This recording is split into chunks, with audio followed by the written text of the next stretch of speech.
Hello, everybody. Welcome to another episode of Thought Process. Today, we are celebrating the 4th of July here in America, if you don't already know. So, instead of the haiku today, we're going to start with a short story that Greg and I are both going to read. And it's the first 4th of July story by Damon Huss.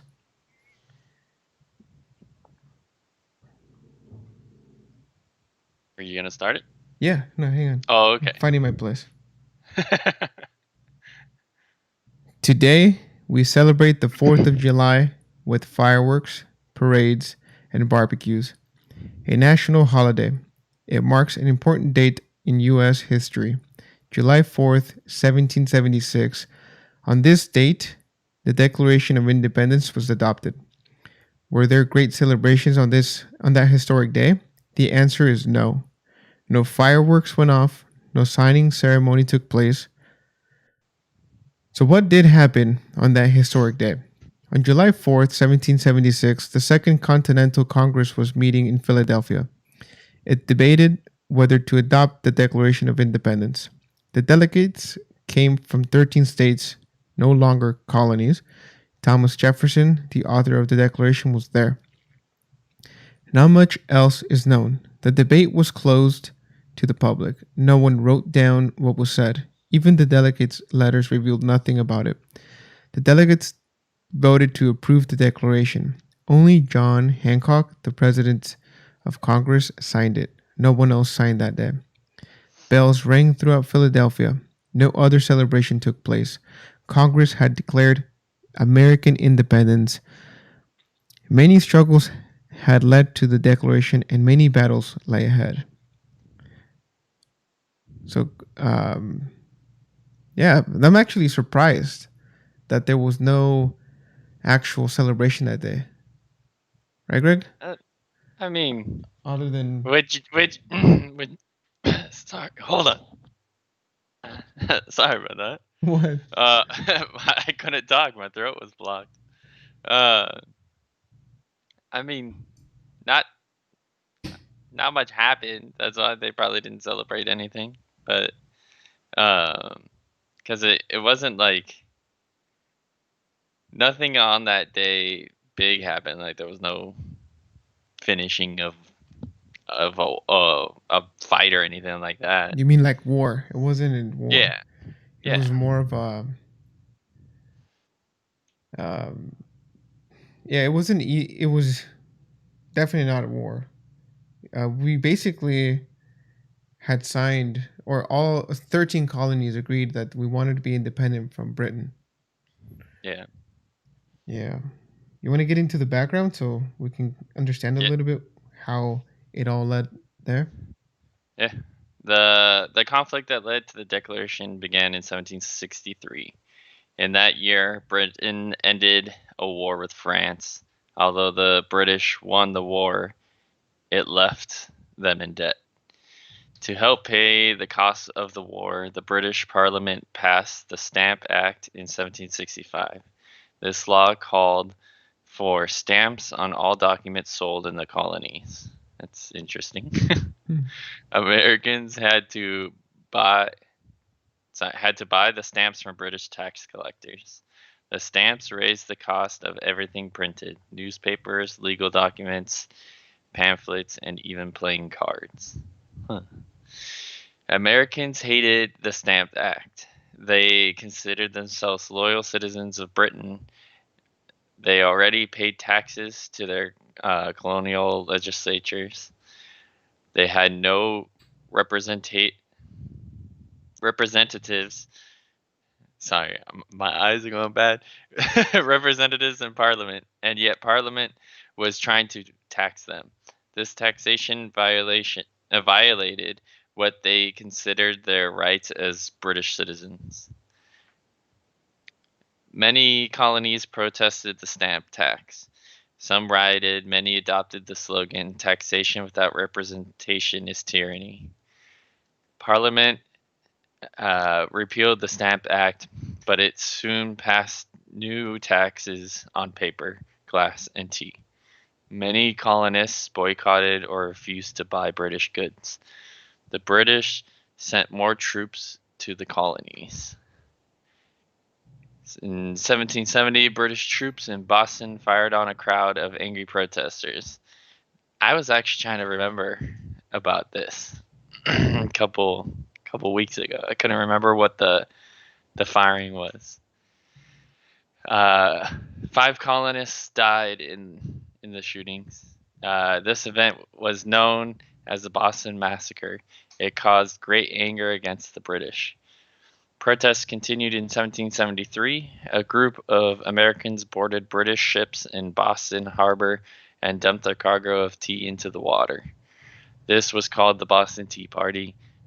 The British reacted with harsh new laws. In 1774, the First Continental Congress met in Philadelphia. The delegates sent a list of complaints to King George III. They agreed to continue boycotting British goods, and they decided to form militias in their cities and towns. In April 1775, British troops marched on Lexington, Massachusetts. Waiting for them were about 100 armed Americans. Shots were fired.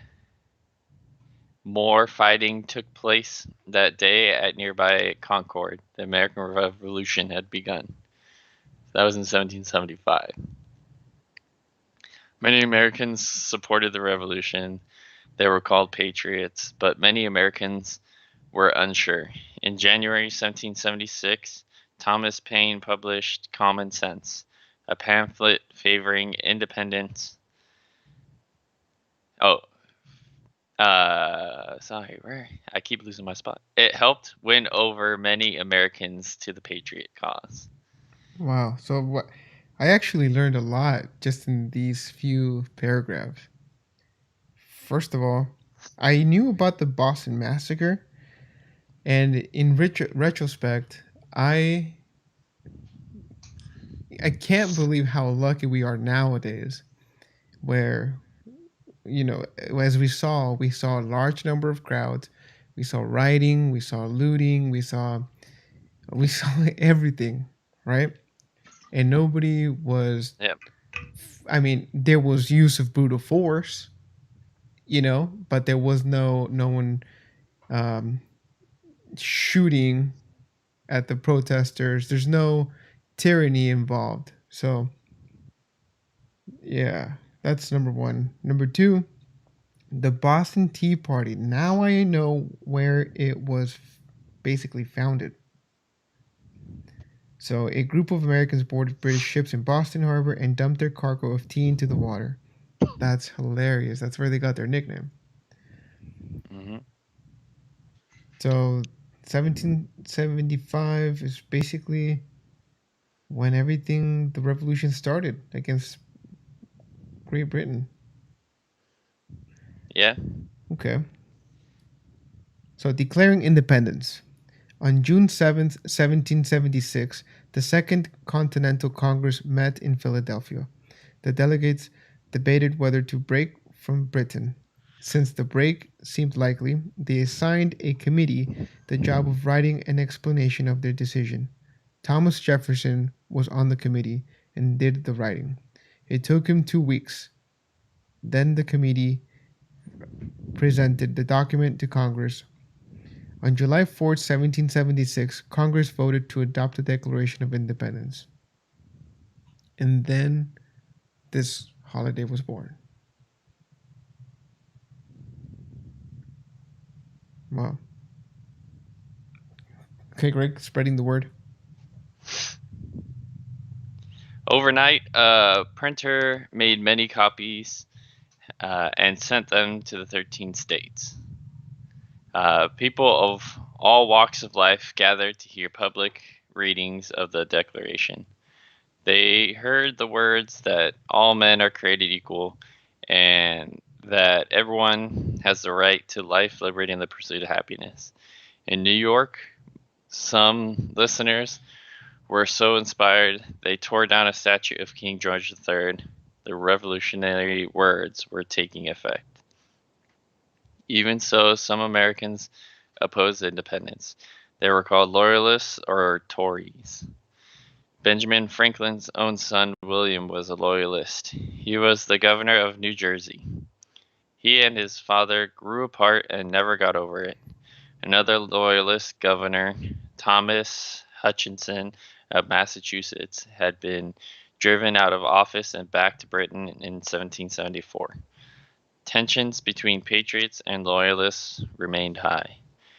In a ceremony on August 2nd, delegates signed the Declaration. John Hancock, still the President of Congress, again signed his first. I'm confused there. I'm going to read that one more time. In a ceremony on August 2nd, delegates signed the Declaration. John Hancock, still the President of Congress, again signed first. He was the first one to sign. That's what was confusing me there. His large signature is today a famous symbol of the American Revolution. There's actually a lot in that paragraph that I want to go over, but we can wait to go over that after we're done reading. So now we go to war. The odds did not favor the Continental Army and the Patriots. About 2.5 million people lived in the 13 colonies in 1780. One-fifth of them were black slaves. 20% of the people were loyalists. America's population was small compared to Britain's 11 million. The British Army was better trained and better equipped.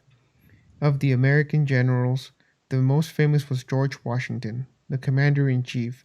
His army was defeated in New York, and it took a daring nighttime escape to prevent its capture.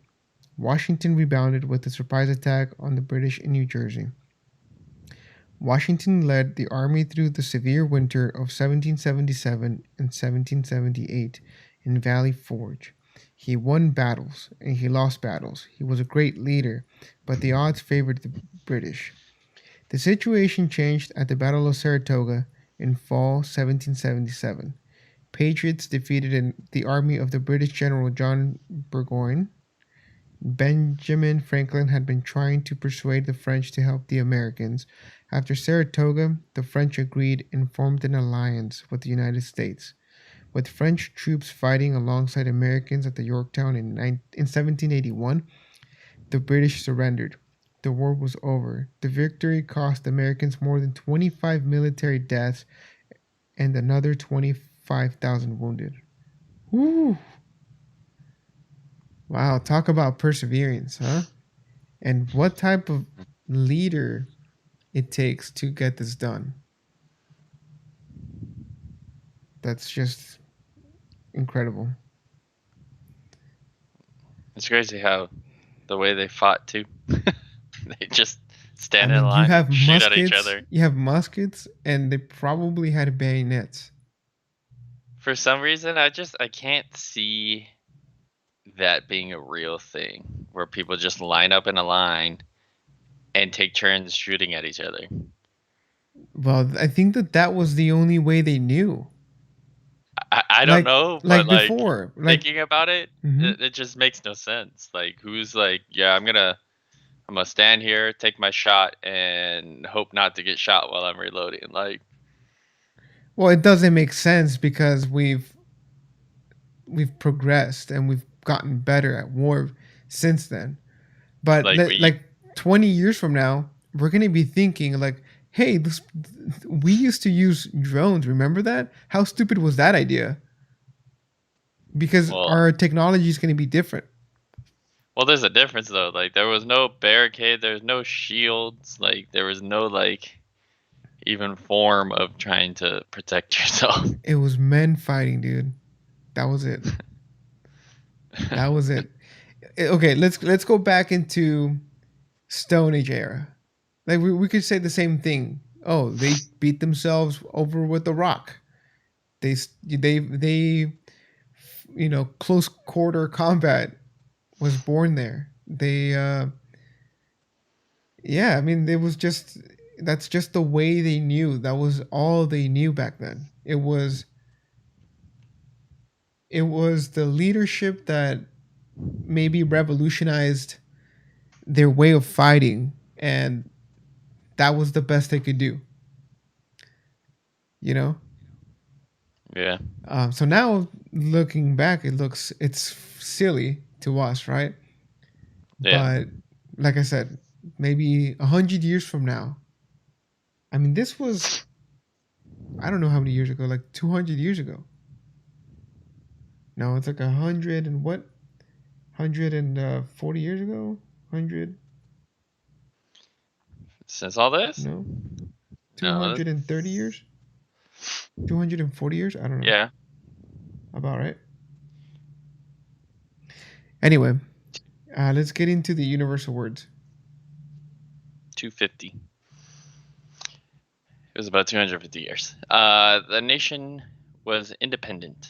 The words of the Declaration of Independence express the ideals of the United States. They inspired the I almost read that as cougars. Courageous. Inspired the courageous patriots who fought hard against great odds. They have also inspired Americans to live up to the words all men are created equal. The movements against slavery, for women's rights, and for civil rights all echoed its words. But those words have not just inspired Americans, they have inspired democratic movements around the globe. Yeah, those are powerful words. And for me, I find it amazing that a small sentence such as all men are created equal can have that sort of impact. Not just on people here in the US who obviously believed in that, but people around the world. Like, you take a look right now, man. Um, Look at the situation with Hong Kong in China. Do you know what's going on with Hong Kong? Have you been um, looking into it? Have you heard anything about it I, or no? I'm usually behind on it. I've heard of things, but I don't know if anything new is happening. So I'm going to read a little article from the BBC. So Hong Kong's protests started in June against plans to allow extradition to mainland China. So basically, China wants to acquire them. They used to be ruled by Britain as a colony, but then in 1997 they returned to China. Under the one country, two systems arrangement, it has some autonomy and its people more rights. So, oof. So China just wants to take over under one country, two systems arrangement. Yeah. And they're saying clashes between police and activists have become increasingly violent, with police firing live bullets and protesters attacking officers and throwing patrol bombs. So the extradition bill triggered the first protest was introduced in April, would have allowed for criminal suspects to be extradited to mainland China under certain circumstances. Opponents said this risked exposing Hong Kongers to unfair trials and violent treatment. They also argued the bill would give China greater influence over Hong Kong and could be used to target activists and journalists. So, Hong Kong had a system of Great Britain. It was more of a free, almost like here in the US, kind of democratic in a way. And now, obviously, China wants to take over. They believe that it's their land, and so they want to extradite them. And so, just this is the prime example of what we just read, right, Yeah. Greg? When we talk Yeah. about the about what we just said, that the movement inspired not just people around here, but people around the globe, and this is the prime example of that. And they're making a stand. You know, not much they can do, but they're doing what they can. So, I mean, I always support that, liberty and freedom. Yeah. From what I So yeah, understand man, let's about it get is ready. Let's get into the episode, man. Let's. What do you think about everything? How have you celebrated Fourth of July these past few years? last year I went to your house and we did I think we did a podcast on 4th of July. Yeah. And then we just did some couple fireworks out front. That was about it. Oh no, didn't we watch Independence Day with Will Smith? Oh, dude, that's my tradition here at my house. I watch two movies.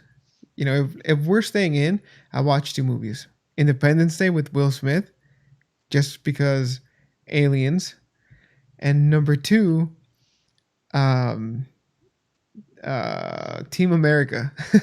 And I'm gonna tell you why I love Team America. It's not the story. It's not the the like the rawness of it or the humor in it. It's the fact that here in the United States, we can make a show about that, or a movie rather, and everyone's okay with it. Or at least they used to be okay with it. But not just that, it's the fact that we can do that. Like, you go to China, or you go to a place that is controlled by one leader, see if they can allow you to make that type of movie. You won't find any movies like that anywhere else but here in the US. We talk about that, we talk about South Park, just the level of, I mean, South Park is, as a show, it's ridiculous, right?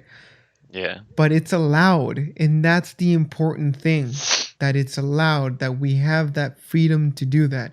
And I don't think people really understand that. We're all Yeah. focused right now about, well, this show said this show said that, this person shouldn't be saying this person shouldn't be saying that. We're too sensitive to the words, and we're not paying attention to the concept, to the to how lucky we are to have the ability to do this. I, for one, I feel blessed that I am able to broadcast from my house on air, and people can join, and people can listen in on this conversation. And maybe some of my beliefs are wrong, but I'm able to put them out there for people to judge and see. Yeah. That's the important thing. This is what we're forgetting nowadays. We're forgetting that we're able to do this. We're forgetting that we have this type of freedom. The freedom of speech, the First Amendment, the freedom of expression, the freedom of religion. Um, like, I'm an immigrant. I come from, I'm like first generation immigrant here in the US. The way I see the US compared to what other people see the US, who maybe people who were born here, is completely different. In most cases, I'm not gonna say in like unequivocally different, because it may not. I think that some of us, we believe in the same thing, but my experience has been, we came here looking for a better place. I come from Mexico. Again, you go to Mexico, we don't have the lifestyle, we don't have the opportunity, or even a system that's not completely corrupt. I'm not going to say that here in the US there's no problems. I mean, we're seeing the effects of that right now, especially the first few months of 2020. Mhm. We have big faults, and we should work on those faults, but we should also embrace what we have and be grateful for what we have. I couldn't imagine, you know, waking up in Mexico, and fearing that maybe today, next to my school, there's going to be a cartel shootout. We don't have that here. I mean, yes, things happen here. Obviously we've gone through that in the past. We've had a lot of things go wrong. A lot of people that did things, but it's not an everyday. Everyone gets affected by it. It happens in certain places, and maybe it's the leadership in that city. There's a lot of variables, but you Hmm. compared the U.S. to other countries, and I mean, I don't know how you can compare them, to be honest. Uh, can you hear outside my house right now? No. All of a sudden, out of nowhere, you hear cars honking, fire trucks going down the street. So, some cars got a megaphone on. People are out there having fun, celebrating, and you can't get that in other places. Like that kind of stuff would get shut down. Yeah. I mean, you can find that in a lot of places, but there's so much there's been so many things that prevent you from doing what you want. Yeah. Go to China. See how you like it. See how you like surfing on their Google that's censored. Um. Yeah. I mean, outside from that, I don't know what else to tell people. You know, the fact that we're able to protest, whether you think of it that it's right or wrong, that's a right, and that's something that you can only find in a few countries, and we're lucky to be living in one that allows it. Hmm. So before you get upset at everything, at the whole system, think about it. Think about what you're able to do. Think about that that you can even have the thought of protesting. Yep. You know, it's something that people don't think about nowadays. It's like we're in tunnel vision. People have tunnel vision right now. You know, and Hmm. so, Greg, what does America represent to you? What does it represent to you, other than your home? I mean, it's the only place I've lived, so the when I don't know, I don't uh for all the things that you hear about other places, I guess I take it for granted because I don't know of any other way of life. So, so sorry for putting you on the spot, but that's absolutely correct, man. People So take it for granted. We don't know how good we have it. yeah, We are lucky to not even know how good we have it. That's the message I want to convey today. We yeah, don't it's we don't think about it. We nope. don't think about it, and it bothers me some, man. It bothers me that we people don't think about it, and it's maybe it's my what you know my immigrant mentality that I come from another place, so I have a, a different perspective. Hmm. Um, I don't know what it is, but I love it here. It's given me opportunity to be better, to grow as a person, to do things I would not be. I couldn't even imagine doing these things in Mexico, and not because I don't have the opportunity there, but the ease of it. You know, Yeah, definitely more obstacles in school. Don't get me wrong. I love Mexico as a country. I love my country. I love my heritage, my culture, everything. But, and that's the cool thing about this place here. We live in a melting pot where we can have access to different cultures, traditions, people. Um, I think that's also being taken for granted right now. Don't you think? yeah. It, Well, I don't know.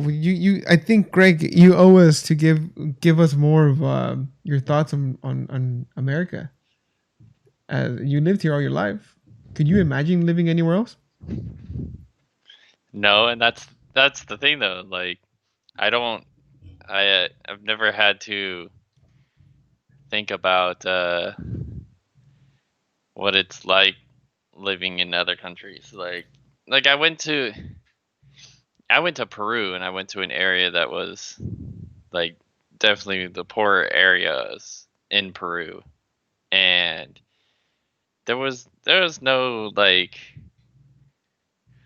uh there was no talk about any politics or any like anything about being free from anyone or any of that. It was all about just them trying to survive and live.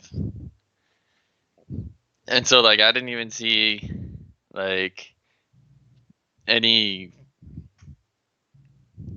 uh systems like government systems or anything there.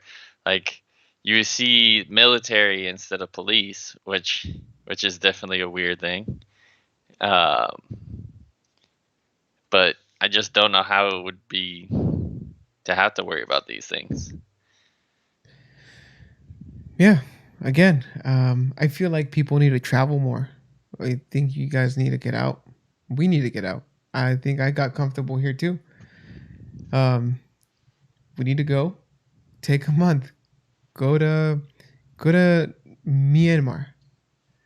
Go to Southeast Asia. Go to the poor countries, developing countries where they're still struggling with the echoes of communism, and see how they live and see how they treat Americans there. It's different. It's they love Americans. They love tourists because it brings them a lot of money. It stimulates their economy. And right now they're deprived of that with this whole coronavirus. That no one's traveling. It means that, so take a look, Greg. No one's traveling right now. What does that Hmm. mean? It means that we're just stuck and we have this sort of tunnel vision of, it's almost like a paralysis of growth. Like we're just stuck here and it's no wonder why everyone's freaking out. Everybody has so much pent up energy. There's no wonder. Maybe it's, I think it's actually a bad, it's going to be a really bad psychological effect on people. The inability to travel. And I can't wait for things to go back to normal because more than ever, like right now, I would say that I have the the want and the crave to travel more right now than I've ever have in my life. And it's because of different things. Well, political climate. I'm tired of the news. I'm tired of listening to the Republicans did this, the Democrats did that. No one's talking about the middle. It's like non-existent. It's so Hmm. polarizing. It's overwhelming. There's only so much I can handle. Like you go to the gym, man, and the news is on. Why? I'm working on myself. Why do I have to go and look at the news at the gym? You go to a restaurant, the It's news is probably on. the no, you don't find the news on at a restaurant. Oh, yes, you do. That's like a rule. You don't put that on in a restaurant. Go to Buffalo Wild Wings, news. Go to except like fast food, they don't have TVs. But go to like a bar and grill, they have sports and news. And right now we don't have sports. So guess what they have? News. Not that they're open. Like right now we're experiencing a lockdown, but for the majority of time that I've been in these types of restaurants, it's either sports or news. And sometimes they have both. And it's like you can't get away from it anymore. Social media, news, YouTube trending, news. Everything is about the news and about opposites and polarizing the political climate. Oh, Trump this, the Democrats did bad. Now Trump's tweeting. It's like this is like a this is what I'm saying. This is the tunnel vision that we're in. Yeah. It's like we're not taking a step back and appreciating what we have. You know, Yeah. it's it's definitely something to think about. Yeah. It is definitely not fun anymore. Like I catch myself like keeping up with all of it, and then I just don't want to hear it at all. It's too much. Yeah. It's too much. There's only so much we can put into our head. And I think that's why there's so there there can be crazy thoughts one way and another. And that's why it's there you're either way far to the left or far to the right, and it's because if you stay in the game, like you kind of go crazy because you hear the crazy concepts from one side and crazy concepts from the other. And not only that, once you have this type of environment where you work, let's say you're a political journalist or a quote unquote journalist nowadays, you're just going to get the stories to put up a quick story and be as polarizing as possible so you can get as many clicks as possible. And not only that, your friends are egging you on. Your circle, who's your circle? Well, if you're like we all know, if you're a Republican and you're a Democrat and you're in a Democrat circle, you cannot say anything good about the Republicans anymore because your whole circle will turn on you. And the same thing applies to um same thing applies to the Republicans. You're if you're a journalist in that as a Republican, you can't say anything good about the Democrats anymore. It's so polarizing at the time that we have. And I'm telling you, man, we are forgetting. We forget. We don't know how good we have it here. You know why I'm wearing this shirt, Greg? Why is Can you that? see my shirt? For the Yeah, the people Ford who are Mustang. listening who can't see my shirt, it's the Ford Mustang. I didn't know, but it's slowly become not the dream of my, not the car of my dreams, but it represents something to me. It was American made, and even in the logo, it's obviously it's a Mustang, it's a horse, but there's red, white, and blue for America. America. You know, the car. When I drive the car, I think about these things. How I wouldn't be able to have this car in Mexico. I'd be. You know what I'd be driving in Mexico? A VW Bug. Pinto. No, we don't even have those. No one VW has Bugs those. took over in Mexico. Yeah. And then that's a German car. You see what I mean? Only this is the thing. This is why I love America, man. Like having this Mustang, it's a 5.0 liter. Without a doubt, it's got power. You can feel the torque, instant torque at the wheels. It's a two door. Back then in the 1980s, it didn't even have a cup holder. That's how American it was. The only thing it had was a cigarette, uh, like a cigarette lighter and the cigarette ashtray. I guess everyone smoked back then. Yeah. Um, but you look at the cars now. The only other American car that I right now that I truly respect is Tesla,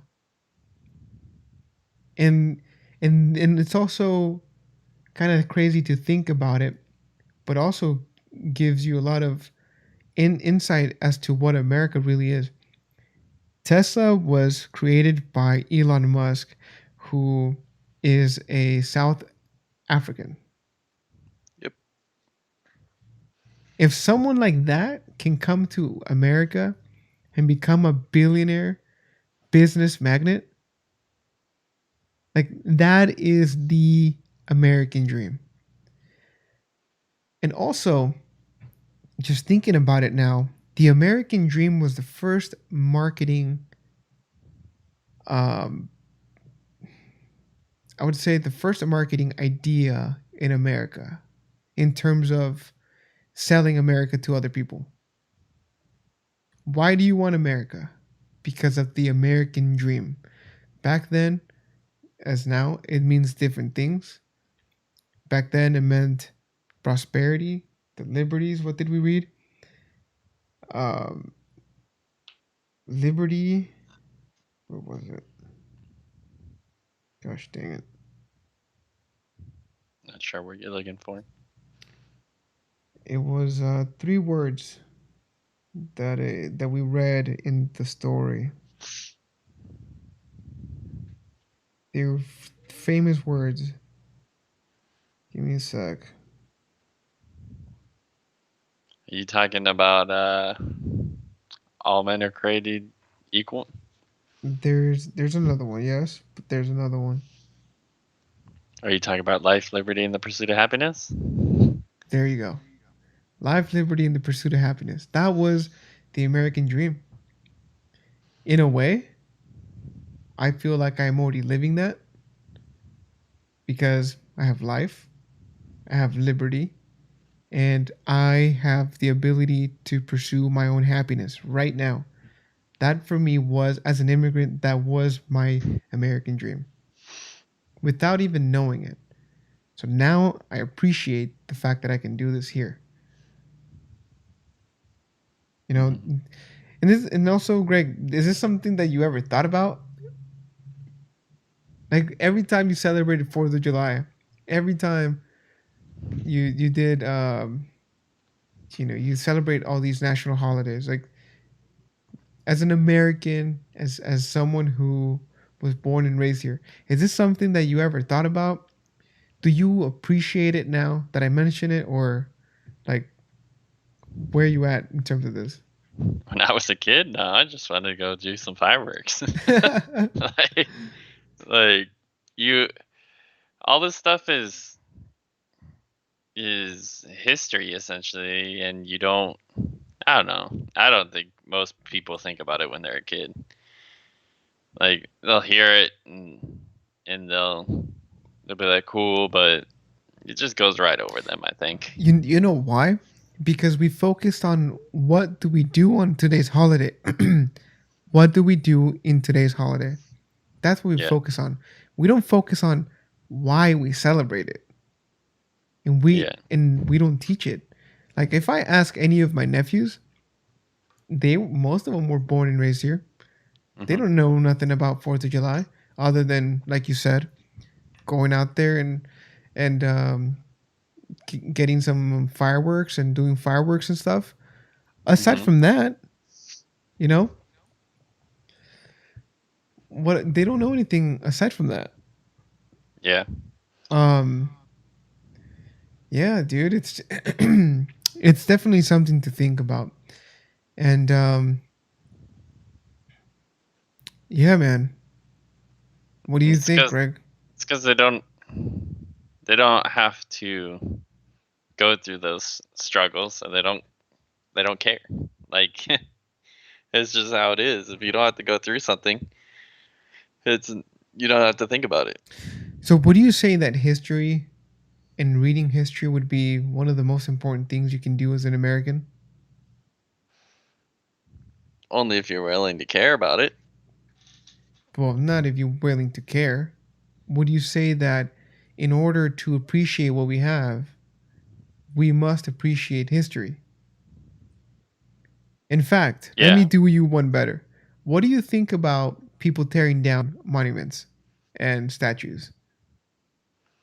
I don't know. It's one of those weird things. It's like sometimes you can hear some people's point of views on certain like statues here and there, and Hmm. then some of them can make some sense, and then others don't make any sense, and you just kind of sit there and be like, yeah, I don't know. What But about then there's, this? For people who are doing that, what about this?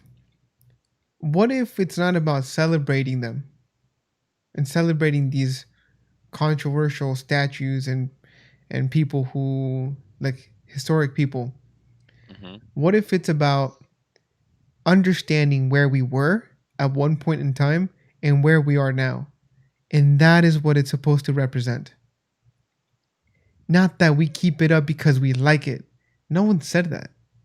We keep it up because it tells us where we came from. You know, when it comes to tearing things down in that way, and in my opinion, it's more about clearing up history. Why do you want to do that? Why do you yeah, want to force people to do that, to forget history? Wouldn't you say that it's almost hypocrisy, right? yeah. You're oppressing the oppressor? What?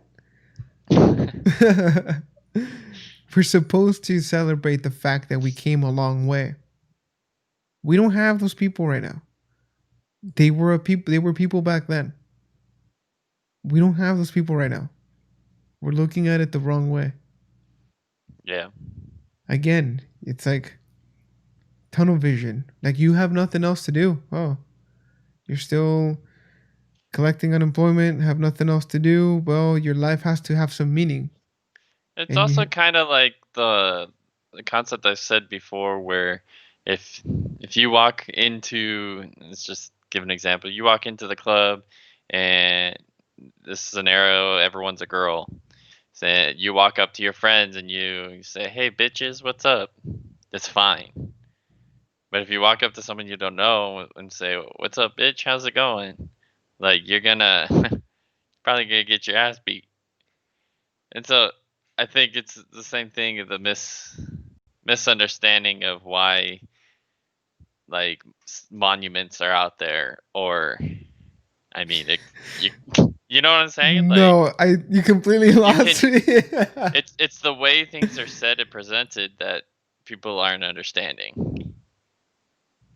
What So I'm if you saying, yeah, throw out if there's some statue of um I don't know, Christopher Columbus, and because he had slaves when he came over here, and because he he took killed a land bunch from of the people. Indians Hmm. and stuff like that, we want to remove it.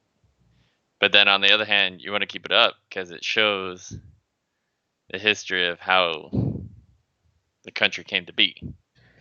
Yeah, no one is So it's saying kind of, that it's okay what they did.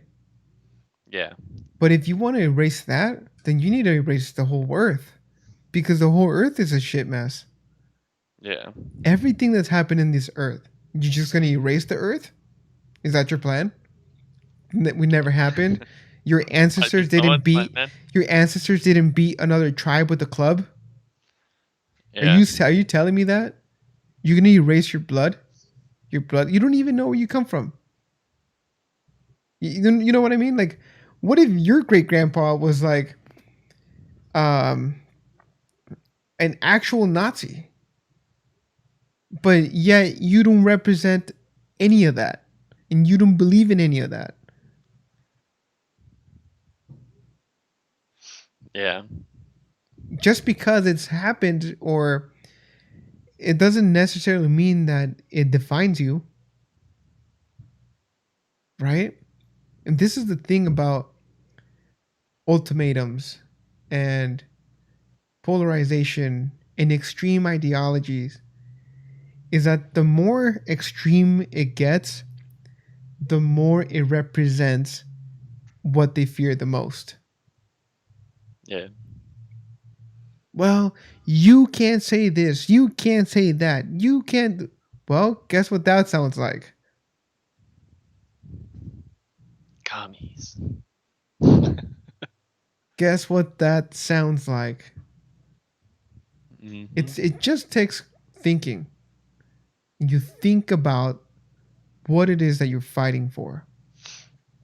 You're fighting for um you're protesting about what it could be whatever. Um, you know what I just you know what I just Huh. thought about. I just had this thought about did you ever see stoners protesting about marijuana? That would have been the Yeah. most peaceful protest ever. It's a bunch of like old people with Hey like knee man, braces. legalize marijuana, man. It It's really good for was. your health, man. No, because there was protests But there not too weren't long ago riots. about it. No, no, no, no. But it was a bunch of like old people like saying they need it for their scoliosis and stuff like that. I need it for my cataracts, man. Yeah, The but fact is that we're able to do that. That yeah. is where you start. That is where that's where your thinking should start. Before you even get into the idea, it's I am able, I am free to do this. This is the fundamental truth and the fundamental value of America. Whether you believe in the American dream or you don't. And that's the beauty of it. You can believe in it or you don't have to believe in it. That is the beauty of it. Aside from that, I don't know what to tell people. Like, we never really brought up any issues or our thoughts on what's going on, but I think today and what today means is a perfect time to bring this up. Mhm. You know, Yep. it's it's something we have to appreciate and we have to learn to appreciate. I'm definitely gonna instill like not my thought process or my thinking or the way my views or perspective on my kids. I'm gonna teach them and I'm gonna show them more than anything that they have the freedom to really think, believe, and do what they please, as long as it does not harm people, as long as it doesn't infringe on other people or other people's lives. Then and it's if you really break it down, as an American, what does it actually mean? Having the amendments and having this constitution and everything. What does it actually mean? What are they asking from you as a human?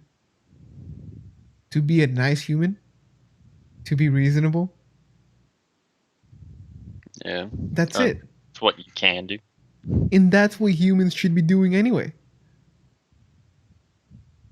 You know, you look at the Chaz. Did you keep up with Chaz or the It's Chop or gone. whatever the hell that was called? I think it's gone It's gone. But why is it gone? because they went to the mayor's house. Not only that, but they started. I mean, I don't know how that city's gonna survive. To be honest, it's gonna become like Detroit, how how it became in the '90s, Yeah, that's what's gonna happen in Minnesota.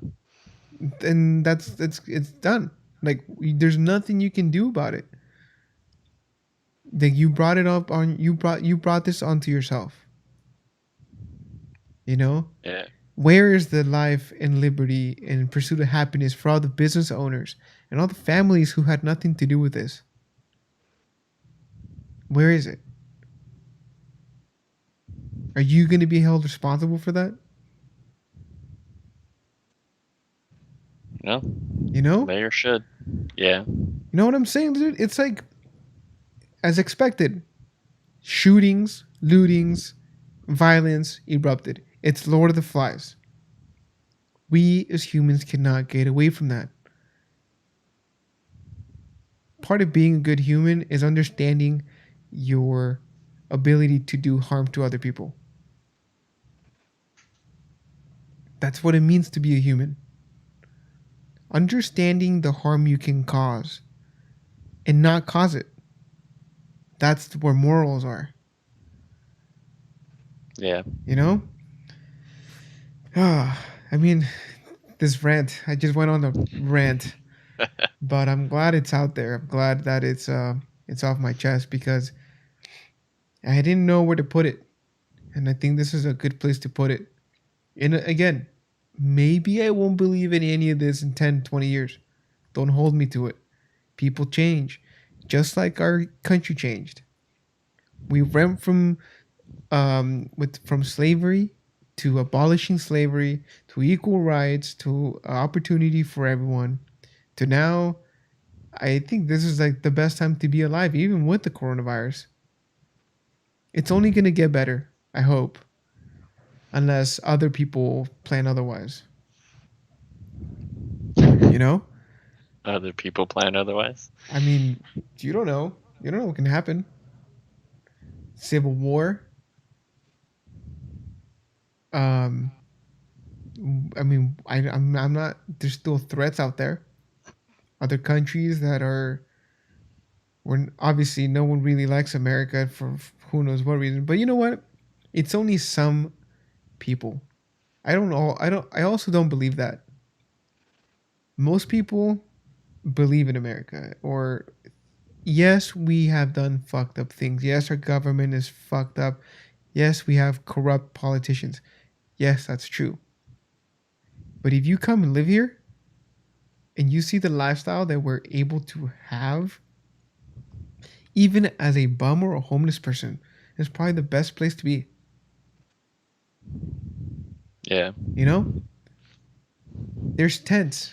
you you can pitch a tent. You can live anywhere. Well, anywhere that's a democratic run uh, city.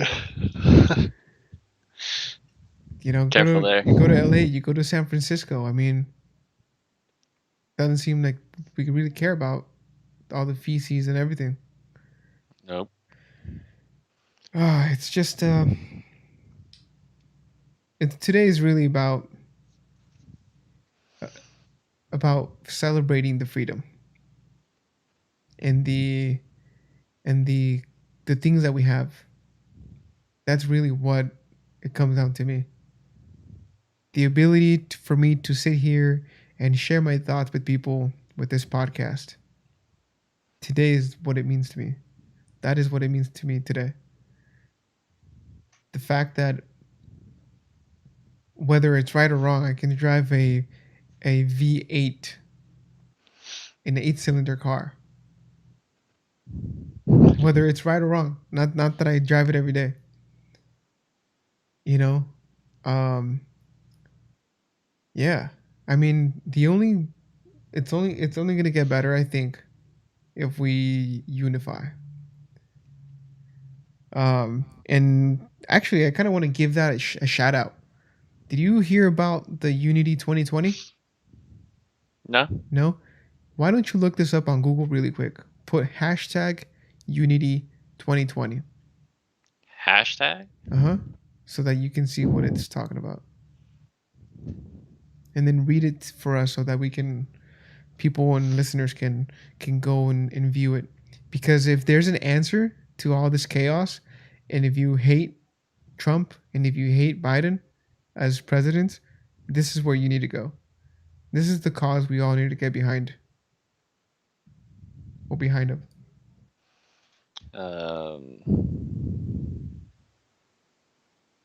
When I click on it, it kind of just gives me a ton of different posts. I don't really know where I'm going. Go anything that says Brett Weinstein or Weinstein. Brett or Eric Weinstein. It's basically the dark horse duo plan for 2020, which is, I'm sure I'm gonna slaughter this, man.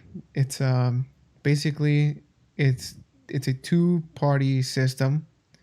You get someone from center left and someone from center right to run together as president and VP, and they take turns at the second term.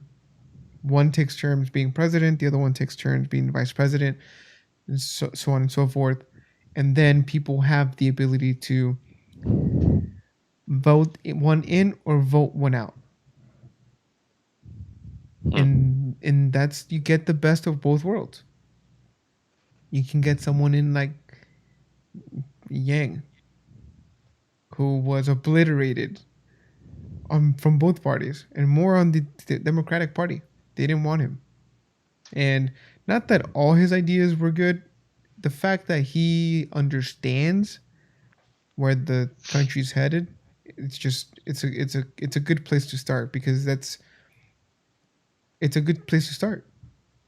You understand what's going on. I wasn't able to really find anything. I just saw people talking in general about it. So you weren't able to find anything? No. Just a bunch of Okay. people posting a hashtag that says it. No explanations. On Google? Yeah. Oh my Since gosh, I don't man. The since I don't know the what I'm looking first for. post, okay? Here we go. The hashtag Unity 2020 plan was recently outlined by Brett Weinstein, a Weinstein. former biology no, Brett Weinstein, a former biology professor on the Joe Rogan Experience. Weinstein suggested an independent ticket for the 2020 presidential election, Andrew Yang and former U.S. Navy Admiral William McRaven. Although details of the proposal are sparse, surveys suggest that many Americans are cynical and frustrated with the two-party system. Let's see. The Americans are rigidly divided on many issues, but the idea that national politics is corrupt is not one of them. In recent years, surveys on Americans' views on political corruption and their trust in the federal government reveal that cynicism stretches across both parties, even though diagnoses may differ. The widespread frustration has logical consequences. Distrust of two-party system, and now Americans face an upcoming presidential election between arguably the most controversial president in history and a challenger whose chief selling point is who he is not. Is there a way out? Consider Unity 2020, a proposal for a new format of federal governance that aims to replace cynicism and partisanship with compromise and cooperation. The proposal is spearheaded by Brett Weinstein, a biologist, evolutionary theorist, and cultural commentator associated with the intellectual dark web.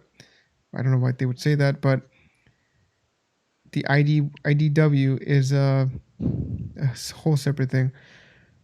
Weinstein made headlines in 2017 after criticizing. Okay, we don't need to talk about that. Everyone knows who Brett Weinstein is. So here's how the plan would work. We, the people, draft two candidates, one from the center left, one from the center right. Once elected, they agree to govern as a team. All decisions and appointments will be made jointly in the interest of the American public. Only when they cannot reach agreement or when a decision does not allow for consultation does the president decide independently.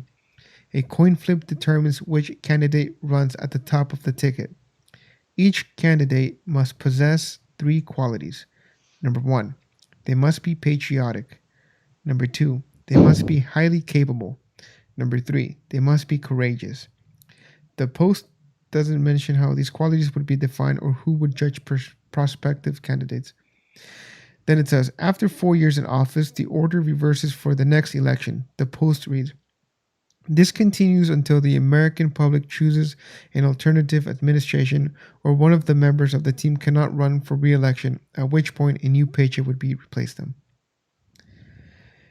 So here we got two people. One of them, I think, will do so out of duty. The other one is crazy enough to do what the job, enough to want the job in the first place, and what they are. Oh, and what are they? Well, they're both patriots, they're both courageous, and they're both highly capable. This is the well, they're just talking about what he said on the Joe Rogan Experience, but not a bad idea. In the time that we find ourselves, where we're so divided, you know, why don't we unify? Why don't we attack this as a nation? It's a nation. It's a national issue. What are your thoughts on what you heard, Greg? It sounds like it sounds a little weird to me. It sounds weird. Yeah, because you're trying to get two people who wouldn't work together to work together, and then you still have to have someone at the top because when they don't agree, you still have to have a decision made. So all the person at the top has to do is never agree, and then they get to make the decision. At a coin flip. So the person at the top would be at a coin flip. Yeah, that's kind of weird. Would you rather just have one person decide what we do, as we had in the past? I mean, because then at that point there was some sort of voting them in. Well, if we want to talk about voting and how stupid it is, we can.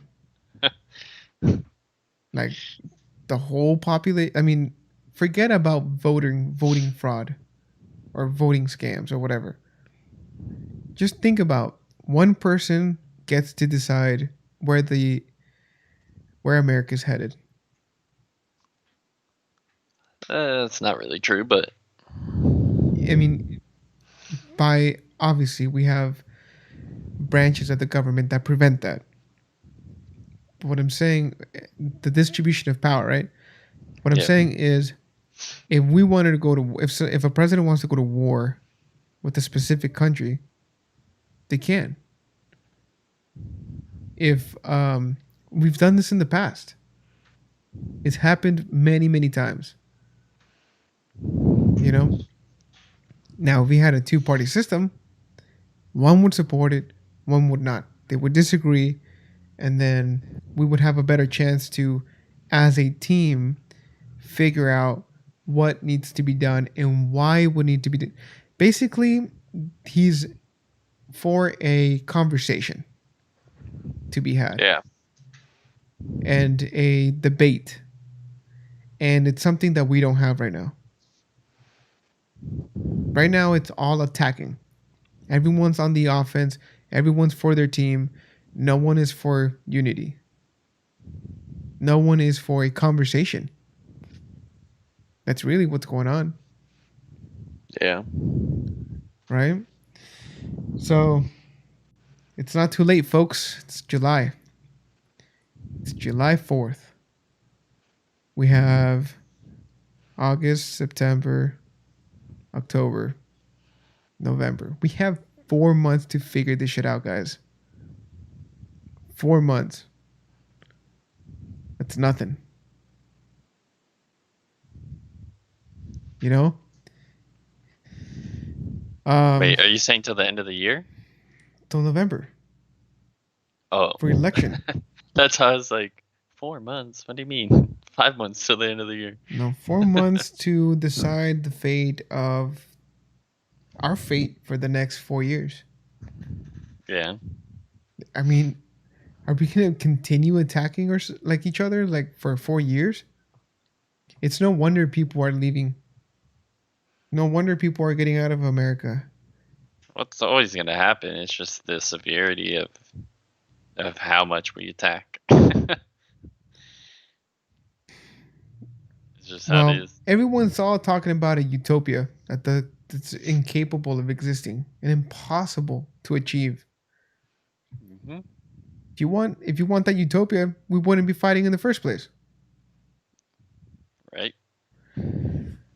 Um, but yeah, I mean, those are just our thoughts. You know, as our loyal listeners are listening on this conversation, why don't you do us a favor and put down what America and the American dream means to you? Do you celebrate 4th of July? You can put it in any of our posts on social media. If you want, you can keep the discussion on YouTube, where we're currently live streaming. I feel like it would be a good idea for us to start this conversation. It's the American dream is not just the American dream. It's what it means to you, and we all have different perspectives, different views. Maybe I said something today that you don't agree on. That's okay. That is why we're here to have this conversation. I'm open to that. I'm open to growing and learning. That's part of the pursuit of happiness because I understand as a person that I don't know everything. So, why don't you do us a favor and first of all, go out and don't go out. Celebrate indoors. Let's beat the crap out of this COVID-19, man. I'm tired of this lockdown. It's been too long, dude. I cannot believe it's been about 7 months now. 6 months. I can't believe it's been half a year. Yeah. We can't get over this. It's ridiculous. Um, yeah. What are your thoughts, Greg? Any last thoughts on what's going on? Are you gonna barbecue today? What's going on? No barbecuing that I know of, but there, I guess here in Huntington Beach, people just go and ride their bikes around.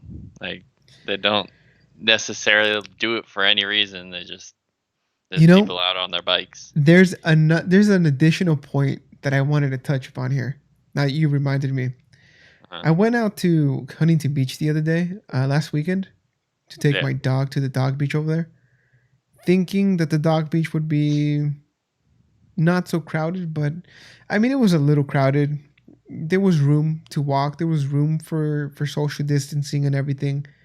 The dogs played with each other. I don't know if that has anything to do with how COVID spreads or anything like that.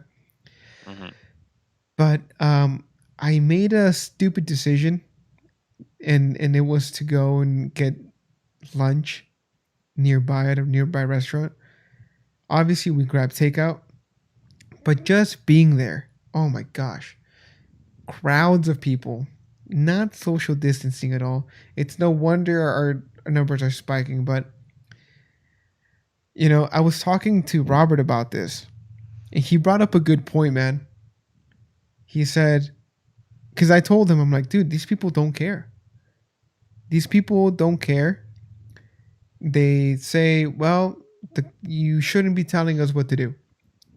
And Yeah. I had disagreed with that until that point. Robert said that we need those type of people. They are the people who keep the system in check. They are the opposing force that keeps balancing our system, which is the government wants to come in and say, you can't do this, you can't do that. Well, they are right. You can't tell us, what our liberties are. It's written in the Constitution. So that's why I feel like Trump said, I recommend I recommend you wear a mask, but you don't have to wear a mask for that reason, because he's not. I think that if he were to infringe in our liberties, then everybody would be upset at him. Yeah. You know? So we need those type of people. I don't agree with it, but we need those type of people to keep a balance to our force. So that was a good point that Robert made the other day, and I hadn't thought about that till that day actually.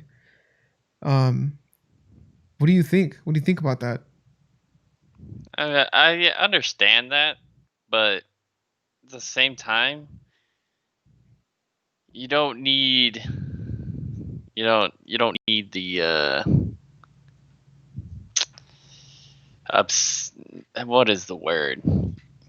You don't need people to go above and beyond something that's not needed.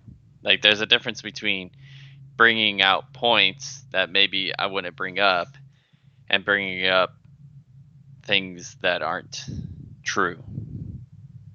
So yeah, you need an opposing side to talk and come to a good conclusion, but you don't need either side to exaggerate. The exaggeration is the issue. And that's where I see it. Okay. Can yeah, can you explain a little further what you mean by that? Well, it's like let's just bringing like an example about like face masks. Like, there's one side of it where it's no, don't wear a face mask, because for whatever reason. And then there's people who are kind of like, I'll wear it when someone asks me to, and I won't wear it when someone doesn't care. And there's the other side where it's wear it all the time. And then you have another extreme, just like the people who would never wear it. The other extreme is like attacking people and yelling at people because they're not wearing masks. Mm-hmm. Like, I don't think you need the extremes one way or the other. Just use common sense. And I don't think enough people are using the common sense. They're just going with extremes. And we don't need it. Right. Obviously, we don't need that shit, right? Yeah. Um, but what do you think about this? What about if you're scared you're gonna get sick? Don't go out. Don't go out. Don't allow your family to go out. If you're scared. If you're not scared and you don't care, go out. Use common sense. Wear a mask. You know? Wash Yep. your hands. Keep a healthy immune system. Drink your damn vitamins. Get a good sleep. Drink some water. Do what you can. That's it.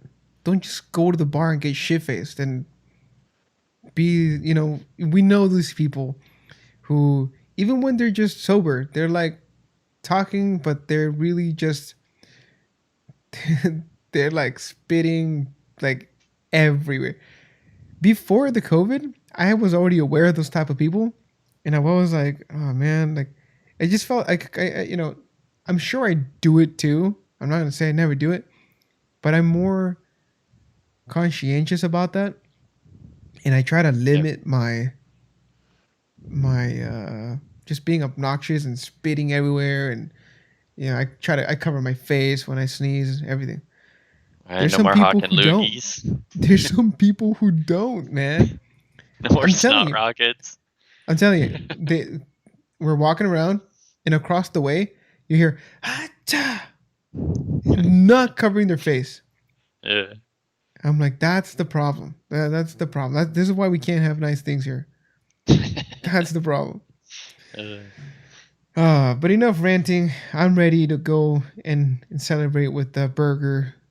I don't even know where barbecuing became a thing.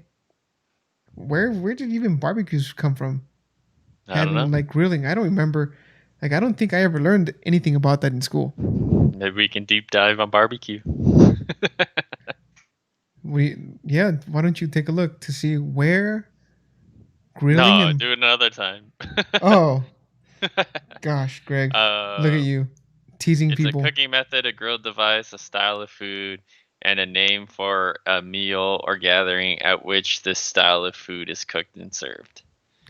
So it's pretty much it's But why did it become a barbecue tradition? is barbecue is a way of cooking food in a big group. It's like a buffet of meat. So it became a thing because you'd have big gatherings of people, I would assume. No, It's a but there. I'm wondering why there it became a tradition. I don't know. We'd have to look into that. There's a lot. Hmm. Well, that's yeah. I can't really find anything that goes back. Maybe it's not barbecue. I think that's more of like the South traditional Barbacoa. food. But like, Just, yeah. why burgers tradition? That's for another time, Marco. You're gonna Look, deep man, dive I into know the you're bush. anxious to go and celebrate your freedom, but we can't leave people hanging here. Like they're, I'm sure like half these people are gonna eat burgers, and they don't even know what that means. Eating a hamburger, it means providing substance for your body. All right. They began when a human ancestor called Homo erectus began cooking meat with fire about 1.8 million years ago, according to Planet Barbecue. It started with Homo erectus cooking meat on a fire. Wow, Greg, you So really went back, huh? it's literally just people cooking food out, and that's it. Yeah. Yeah, I don't know.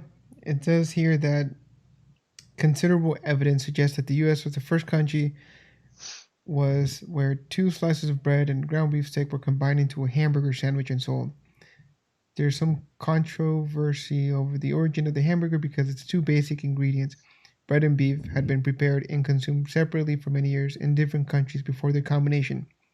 Shortly after its creation, the hamburger quickly included all of its currently typically characteristic trimmings, including onions, lettuce, blah, blah, blah. It is named after the German city of Hamburg. So this is like German. That's interesting.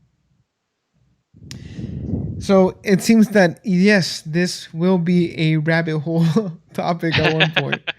Wow. But anyway, you know, I think this is it for today. I think we covered a lot of points. Um, I think we made a lot of interesting topics that people can discuss on the comment section.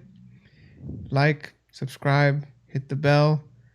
Um, yeah, that's Check the us out only everywhere. that's the only way we're asking you to support the podcast now.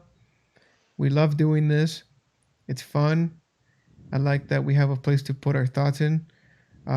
If you have a question, if you maybe have a comment, leave it on anywhere on social media. We're on Twitter, we're on Instagram, Facebook.